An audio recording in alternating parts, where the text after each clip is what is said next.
Welcome to the Spy Collection. This is a continuation from last year, where we are reviewing the allegedly leaked US intelligence community documents from 2023. Clearly, we are in no position to judge their authenticity, but regardless, they are an excellent educational tool for those interested in the espionage domain. This time we will look at this CIA briefing document from March 1st, 2023. Those CIA briefings are more like top secret news so that the US government gets to know what's happening around the world. The first section comes from the Russia, Europe and Eurasia Mission Center of the CIA, and its first topic was Russia-Ukraine Battlefield Update. From the classification markings, we can immediately see this. Special Intelligence Compartment Gamma, which is telling us that what we're about to read came from sensitive intercepted communications.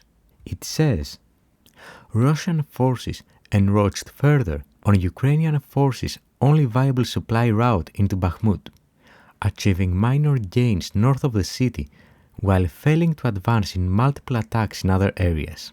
Ukrainian Ground Forces Commander Syrsky publicly stated yesterday that fighting in Bakhmut was extremely tense, but Ukrainian officials privately claim that Ukraine will remain until Russian forces' encirclement threatens their defensive positions, and continues that, separately, Wagner owner Prigozhin's apparent success in restarting his prisoner recruitment program and receipt of needed ammunition underscore Moscow's reliance on the group to support military operations in Ukraine and its continued influence with Putin.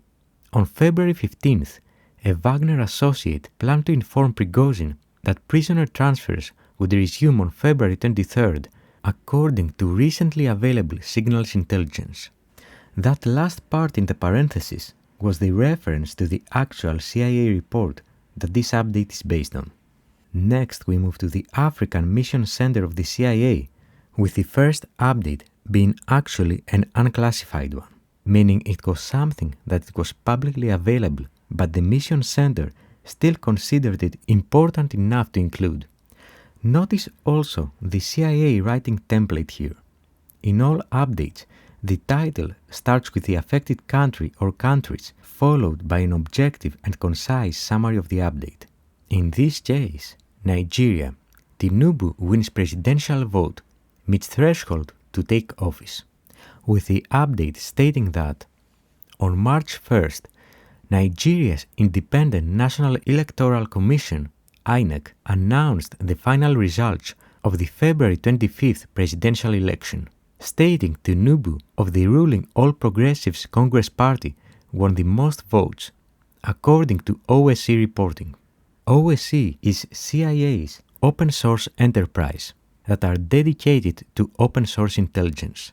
Continuing, additionally, the INEC confirmed Tinubu passed the benchmark of 25% of votes in 2/3 of Nigeria's 36 states and capital as required to take office.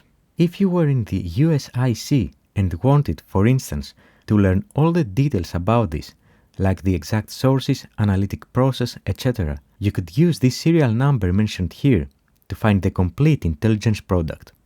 Next, we have a secret update titled West Central Africa.